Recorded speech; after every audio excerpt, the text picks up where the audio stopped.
మణాశ్రమ లేఖలు 18వ లేఖ చిరుతలు పాములు 1 జనవరి 1946 శ్రీవారి గిరి జీవితంలో జరిగిన ఒక విశేషం ఒక భక్తుని వల్ల మొన్ననే విని రాస్తున్నాను.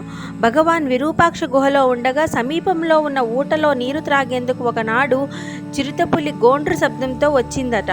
భక్తులంతా భయపడి దాన్ని తోలే నిమిత్తం పళ్ళాలు డబ్బాలు తీసుకొని డప్పులు వేసేంతటలో అది నీళ్లు త్రాగి మరొకసారి గోండ్రుమని అరిచి వెళ్ళిపోయిందట. భగవాన్ సంభ్రమించే ఈ భక్తుల్ని చూచి మీరెందుకిలా శ్రమ పడుతున్నారు? ఆ పులి ఒక్క అరుపుతో వస్తున్నానని నాకు తెలియజేసింది. నీళ్లు త్రాగి మరొక అరుపుతో పోతున్నానని చెప్పి తన దారిన తాను పోయింది. మీ జోలికి రాలేదు కదా, మీకెందుకు ఈ భయం? ఈ కొండ వారి నివాసం, వారింటికి మనం వచ్చి వారిని రాకుండా తరమటం ఏం న్యాయం?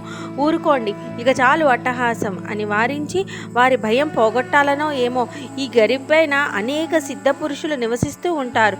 వారు నన్ను చూడాలని ఏవేవో రూపాలతో వస్తూ ఉంటారు. వారికి ఏ విధముగానూ అలజడి కలగనీయరాదు సుమా అని మందలించారట. అది మొదలు ఆ పులి అప్పుడప్పుడు నీరు త్రాగే నిమిత్తం వచ్చేదట. అది పెట్టే గోండ్రు శబ్దం విని భగవాన్ అదిగో వస్తున్నానని చెబుతున్నది, ఇదిగో పోతున్నా అంటున్నది అనేవారట. ఈ విధంగా వారికి చిరుతల కలిమి ఎంతో ఉన్నది.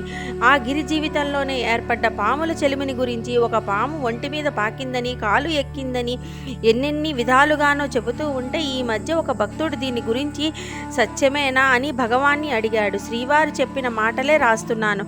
ఆ పాము స్నేహభావంతో వచ్చిన మాట నిజమే. కాలు మీదకు పాకపోయింది. నేనే కాలు యువతలకు తీసుకున్నాను అంతే. దానంతటా అది వస్తూ పోతూ ఉండేది అని అన్నారు. ఈ మధ్య సన్నిధిలో నేనేది చదివినప్పుడు భగవాన్ని చూచి సిద్ధపురుషులు ఏవేవో రూపాలతో వస్తూ ఉంటారని భగవాన్ సెలవిచ్చింది నిజమేనా అన్నాను.